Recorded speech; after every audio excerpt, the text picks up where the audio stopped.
Join me today as we talk about Star Wars The Acolyte, Episode 8.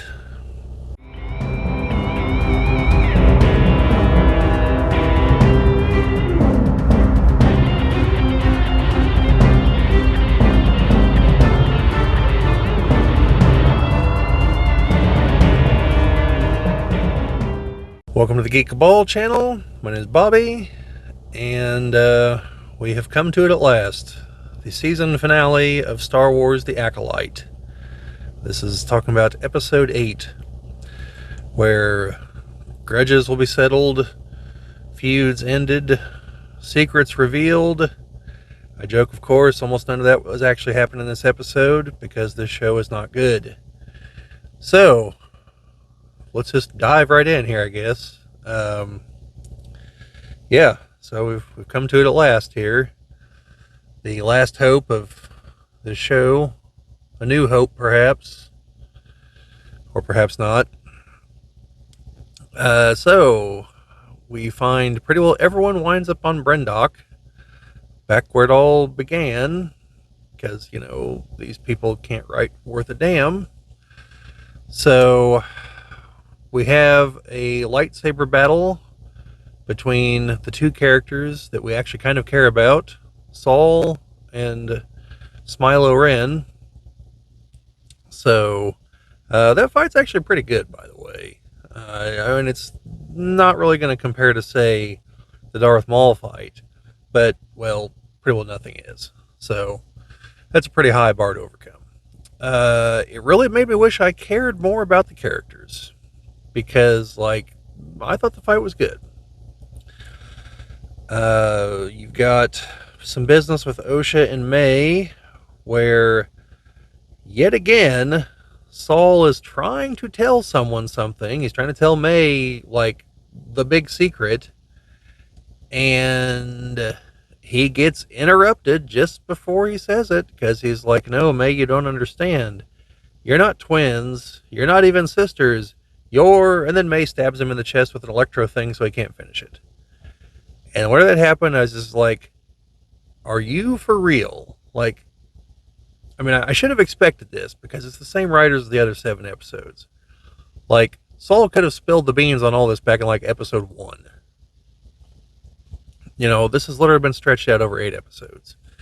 So, anyway, so that happened. So May escapes, gets into the escape fighter. It's not an escape pod. It's like a whole other ship, and takes off. Looks really stupid with the helmet on, and then Basil decides to turn traitor and stop Saul from. I guess he was contemplating shooting her down. I don't know. Couldn't really tell. Kind of what it looked like. Could have been ion cannons though, just to freeze the ship. So anyway, Basil proves that he's a complete waste of space, and someone should have ran him through with a lightsaber 3 episodes ago when he was introduced. He is stupid beyond belief, and looks stupid too. And it's stupid that no one seems to understand him. So, it's stupid all the way through. It's ridiculous. Yeah.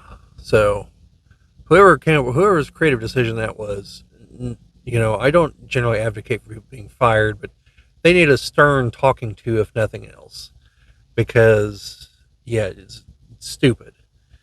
So anyway, so he sabotages Saul's ship, so Saul can't stop May. So those two wind up down on Brendock. Meanwhile, Osha and Smilo Ren are she gets a vision of where Osha gets a vision of where May is. And so Smilo Ren's like, well, tell me where she is. And she's like, no, we'll both go, and then we'll see who can get to her first. I assume she meant metaphorically and not literally who can get there faster, but I don't know. Since no one seems to remember that force speed is a power, even though it would have come in handy multiple times in this episode, except for Smilo Ren, I think he's actually using it. It's just not showing it. He's going Batman mode where someone turns, then turns back, and then he's gone. Let's see. So they go to Brendock. and Saul reactivated the transmitter on his ship, the transponder. So the rest of the Jedi managed to cross probably half the galaxy in like 10 minutes. And yet again, shows written by people who have no sense of scale and think that the hyperdrive is just like moves at the speed of plot, which, in fairness, in the other movies it does.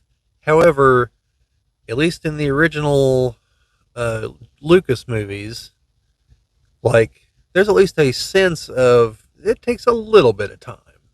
You don't just snap your fingers and you're there. You know, so whenever these people go from Coruscant to what I believe is somewhere in the Outer Rim, like, in the time that people do a few things down on the planet, we're talking minutes, okay? Maybe hours for a journey that I think is supposed to at least take days or weeks. So, it's yet again, I don't know what the hell these people think they're doing. So, I largely blame the sequel trilogy for that, by the way, where they just treated hyperspace as like, it's whatever the hell we want it to be. So, so the Jedi, they all show up. Of course, this is after the big final confrontation has happened. So, May gets Saul to confess to killing her mother whenever Osha's standing behind him. And then whenever she's like, is that true? He turns around, confirms that he has basically beaten Smilo Ren until May somehow gets his lightsaber from him. And then it winds up on the ground. Osha picks it up. And we get to see the dumbest thing I've heard. Second dumbest thing I've heard from the new EU as far as how the Sith have to bleed lightsaber crystals. We actually get to see that happen. And it's dumb in live action, just like it's dumb in conception. Like, there was no problem with the Sith using the Force to create their kyber crystals. Like, that's right up the Sith's alley. Because the Sith are all about using their power, to flaunt their power, to sit there and be like, well, the Jedi do it this way, but we do it this way. Things like that. Like, the Sith live for that kind of crap. Instead of, oh no, I've got to take this crystal and bleed it. So stupid. So anyway, so that happens. And then Osha chokes Saul to death. So she kills the most interesting character in the show as he is trying to explain that he loves her. And so Squid Game will not be in season 2. That's probably not going to happen. That's probably for the best. He should just stick with Squid Game season 2, where he will actually be treated decently, instead of thoroughly wasted like he was here. So he dies. Then the Jedi show up, and what's her name? Leslie Headland's wife is like, apparently she can use the Force, and she figures out everything that happened, years and years ago. Since I don't read Disney's stupid new EU, I have no idea if that's some innate power she has or not. The show chose not to explain it. And so she figures out everything that happened. Then we find out that Smilo Ren is her former apprentice. She still didn't say his name. So that happens. And even though she can, read the whole situation, I'm pretty sure that means that she now knows that there's two people walking around with red lightsabers, which should generally indicate the Sith are involved, which breaks the canon. Because, I'll explain the why on that in just a moment. So, so they go, and stupid Basil and his stupid rodent face lead him to May. Unfortunately, May's memory has been wiped by Smilo Ren, because Osha chose to go with him to train to become his new apprentice. And May, she's done. She's got her revenge. So she stays behind. He wipes her memory so that she can't be used to track them down. So they arrest her, because stupid Basil leads him to her, and she's like, "What did I do?" Because she doesn't remember. Doesn't even remember she has a sister or anything. And they take her back to Coruscant, and you see that the Green Lady addresses the Senate, who there's one senator pushing for oversight over the Jedi, which, given this whole episode, like, I think he's very justified. It's pretty clear that the Jedi need some kind of oversight. So, and I think he might have the Force because he's definitely able to see the future. And he's like, one of you is going to snap at some point. Who's going to stop him? The answer is none of them, because it'll be Anakin and he'll destroy them. So, they vote. We don't see what the result is, I don't think. That'll wait till the season 2. That probably won't happen. Then the episode closes with her going to see Yoda. You see him from behind, and yeah, so presumably she lays it all out for him. And if she does, then they definitely know that the Sith are not extinct. Like, I don't see any way to square that circle, So I'm pretty sure they just egregiously violated canon. Also, I do believe before Smilo Ren and Osha take off in his ship, or as they're taking off, you see a figure emerge from inside old Smilo Ren's base there.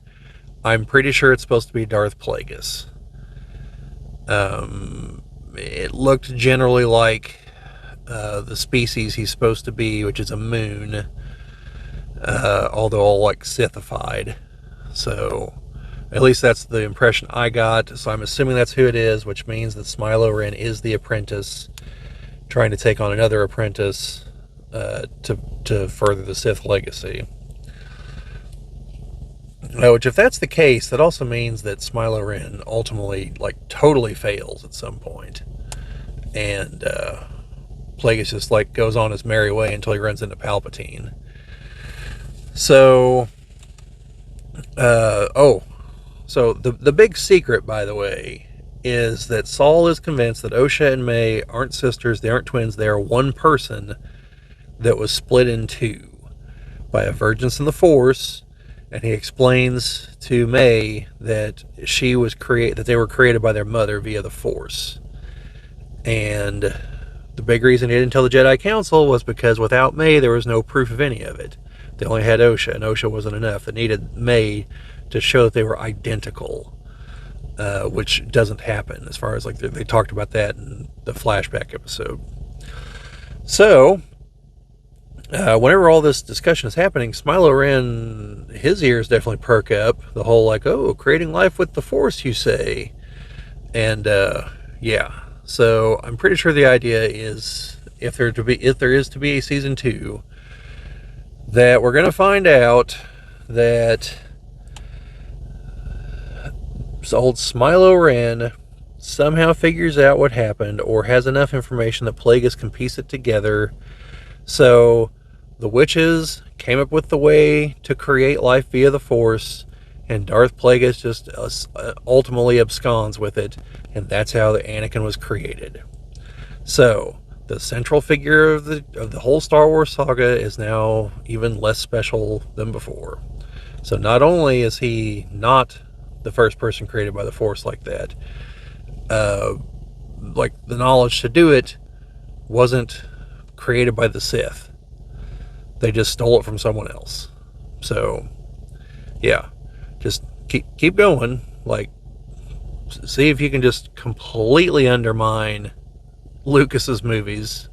I think there's a few things you haven't quite got to yet, but, I'm sure one of these characters will end up being Padme's ancestor, and, maybe, given how small they want to make the Star Wars universe and the ethnicity of the main character here, maybe Lando is like her great-grandson or something, I mean, this is stupid and ridiculous at this point. I don't know why I expected anything else. I really didn't expect anything else. I was hoping for something else. But this chain of events is exactly what several people predicted was going to happen. Oh, sorry, I forgot one very crucial detail. The Green Lady pinned it all on Saul. She knows he's innocent. She pinned it all on him, says he went rogue, killed his accomplices, and pinned it all on him. So, a woman in a position of some power, allied with a man, covers up a bunch of things done by some other people. Like, again, I kind of think maybe Leslie Headland here is writing what she knows. Yeah, kind of definitely thinking that now. So, anyway, yeah, I mean, I'll do a video probably to wrap this all up, a final analysis kind of video, but like, there were parts of this that I think could have been interesting, could have been salvageable. It's just that, like, the execution was terrible. You know, the writing sucked. I don't blame any of the actors. You know, they're doing what they had to work with. You know, Squid Game and Smilo Ren were doing their best. Leslie Headland's wife, like, I don't know if it's just like, if I know the characters from the EU, from the Disney EU, and so I don't know anything about her. I don't know if that's the way she's depicted, but like, she's just, it's not good. Okay, like, I don't know if she's playing to the way the character's written in the comics and everything. If so, then that character sucks. So, May in general sucks, like, all the way across. There was that brief moment where she was like, hey, you know, maybe I'm doing the wrong thing here. Maybe I should, you know, turn myself in. That was the moment she actually became interesting. Then she became interesting again whenever she's like, nope, gotta kill Saul. And, yeah, no, she's just a petulant psychopath. Like, there's no redeeming quality to her character. Then, Osha was at least tolerable through all this, you know, decent. For a main character, she didn't get a whole lot of exposure. She had next to no agency. And, I mean, except at the end here, you know, now that she's taken an interesting turn, the show's probably not going to be picked up for season 2, so that sucks. But yeah, this whole experience was not good. Not good at all. I can personally live the rest of my life in being content if there is no season 2. There's no, like, burning urgency for me to have any of this stuff resolved, because if season 1's an indication, it'll be resolved in the dumbest, most cliche-filled way possible, while just happily wrecking canon all along the way. So, no. It's best if we all just consider this like someone's fever dream and just move on with our lives. So, oh yeah, and the best part, over the end credits, which, by the way, I'm really going to be upset if there's something at the very end of the credits, because I walked away and didn't stick around because there hasn't been anything in the credits in the other episodes. So, hopefully when I get done recording this and go double check, there's nothing there.